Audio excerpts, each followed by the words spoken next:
ಇವತ್ತು ಸೀಗೆ ಹುಣ್ಣಿಮೆ, ರೈತರಿಗೆಲ್ಲ ಸಡಗರದ ಹಬ್ಬ. ಅದಕ್ಕೆ ನಾನು ಅಡಿಗೆ ಮಾಡಿದ್ದೇನೆ ರೀ. ಸೀಗೆ ಹುಣ್ಣಿಮೆ ಬಂತಂದ್ರೆ ಎಲ್ಲಾ ರೈತರಿಗೆ ಸುಗ್ಗಿ ಸಂಭ್ರಮದ ಸಡಗರ. ಭೂಮಿ ತಾಯಿಯ ಮಡಿಲಿಗೆ ಉಡಿ ತುಂಬಿ ಬಂಗಾರದ ಬಳೆ ಬೇಗಂದು ಕರ ಮುಗಿದು ಬೇಡಿಕೊಳ್ಳುತ್ತಾರೆ ಪಾರ್ವತಿ.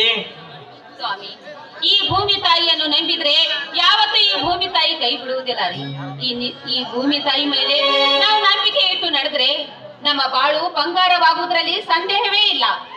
ನಿಜ ಪಾರ್ವತಿ, ರೈತನೇ ದೇಶದ ಬೆನ್ನೆಲುಬು, ಎರವುಳುವೆ ರೈತನ ಮಿತ್ರ. ಬಡತನ ಬರಗಾಲ ಹದ್ದಾಗಿ ಕುಕ್ಕಿ ತಿನ್ನುತ್ತದೆ ನಮ್ಮ ರೈತರಿಗೆ. ಕೊಲೆ, ಸುಲಿಗೆ, ಅನ್ಯಾಯ, ಅತ್ಯಾಚಾರ ಮಾಡುವ ದುಷ್ಟರೇ ತುಂಬಿದ್ದಾರೆ ಈ ಸಮಾಜದಲ್ಲಿ. ಅಂದ ಮೇಲೆ ಮಳೆಯೆಲ್ಲ ಹೊರಟು ಹೋಗಿದೆ ರೀ. ಒಕ್ಕಲಿಗೆ ಒಲಿದರೆ ಹರಿಸಾಗಿ ಉಕ್ಕುವುದು ಈ ನಾಡಲ್ಲ, ಅದೇ ಒಕ್ಕಲಿಗ ಮುನಿದರೆ ಬರಡಾಗಿ ಬಿಕ್ಕುವುದು ಈ ಜಗವೆಲ್ಲ.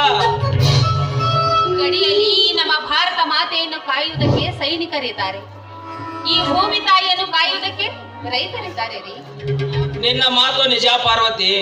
ಮಳೆ, ಬಿಸಿಲು, ಗಾಳಿ ಎನ್ನದೆ ಹಗಲು ರಾತ್ರಿ ದೇಶಕ್ಕಾಗಿ ದುಡಿಯುವ ರೈತರು, ಸೈನಿಕರು ಈ ದೇಶದ ಹೀರೋಗಳು.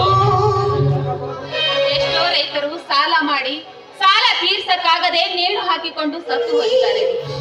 ಈ ಸರ್ಕಾರದ ಎದುರು ನಿಂತು ಮಾತಾಡುವ ಧೈರ್ಯ ಯಾರಿಗೆದಿರಿ? ಇವತ್ತು ಸೀಗೆ ಹುಣ್ಣಿಮೆ, ರೈತರಿಗೆಲ್ಲ ಸಡಗರದ ಹಬ್ಬ. ಅದಕ್ಕೆ ನಾನು ಅಡಿಗೆ ಮಾಡಿದ್ದೇನೆ ರೀ. ಸೀಗೆ ಹುಣ್ಣಿಮೆ ಬಂತಂದ್ರೆ ಎಲ್ಲಾ ರೈತರಿಗೆ ಸುಗ್ಗಿ ಸಂಭ್ರಮದ ಸಡಗರ.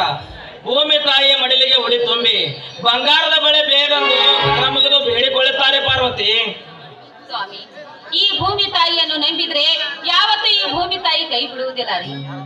ಈ ಭೂಮಿ ತಾಯಿ ಮೇಲೆ ನಾವು ನಂಬಿಕೆ ಇಟ್ಟು ನಡೆದ್ರೆ ನಮ್ಮ ಬಾಳು ಬಂಗಾರವಾಗುವುದರಲ್ಲಿ ಸಂದೇಹವೇ ಇಲ್ಲ. ನಿಜ ಪಾರ್ವತಿ, ರೈತನೇ ದೇಶದ ಬೆನ್ನೆಲುಬು, ಎರವುಳುವೆ ರೈತನ ಮಿತ್ರ. ಬಡತನ ಬರಗಾಲ ಹದ್ದಾಗಿ ಕುಕ್ಕಿ ತಿನ್ನುತ್ತದೆ ನಮ್ಮ ರೈತರಿಗೆ. ಕೊಲೆ, ಸುಲಿಗೆ, ಅನ್ಯಾಯ, ಅತ್ಯಾಚಾರ ಮಾಡುವ ದುಷ್ಟರೇ ತುಂಬಿದ್ದಾರೆ ಈ ಸಮಾಜದಲ್ಲಿ. ಅಂದ ಮೇಲೆ ಮಳೆಯೆಲ್ಲ ಹೊರಟು ಹೋಗಿದೆ ರೀ. ಒಕ್ಕಲಿಗೆ ಒಲಿದರೆ ಹರಿಸಾಗಿ ಉಕ್ಕುವುದು ಈ ನಾಡಲ್ಲ, ಅದೇ ಒಕ್ಕಲಿಗ ಮುನಿದರೆ ಬರಡಾಗಿ ಬಿಕ್ಕುವುದು ಈ ಜಗವೆಲ್ಲ. ಗಡಿಯಲ್ಲಿ ನಮ್ಮ ಭಾರತ ಮಾತೆಯನ್ನು ಕಾಯುವುದಕ್ಕೆ ಸೈನಿಕರಿದ್ದಾರೆ, ಈ ಭೂಮಿ ತಾಯಿಯನ್ನು ಕಾಯುವುದಕ್ಕೆ ರೈತರಿದ್ದಾರೆ ರೀ. ನಿನ್ನ ಮಾತು ನಿಜ ಪಾರ್ವತಿ. ಮಳೆ, ಬಿಸಿಲು, ಗಾಳಿ ಎನ್ನದೆ ಹಗಲು ರಾತ್ರಿ ದೇಶಕ್ಕಾಗಿ ದುಡಿಯುವ ರೈತರು, ಸೈನಿಕರು ಈ ದೇಶದ ಹೀರೋಗಳು. ಎಷ್ಟೋ ರೈತರು ಸಾಲ ಮಾಡಿ ಸಾಲ ತೀರ್ಸಕ್ಕಾಗದೆ ನೇಣು ಹಾಕಿಕೊಂಡು ಸತ್ತು ಹೋಗಿದ್ದಾರೆ. ಈ ಸರ್ಕಾರದ ಎದುರು ನಿಂತು ಮಾತಾಡುವ ಧೈರ್ಯ ಯಾರಿಗೆದಿರಿ?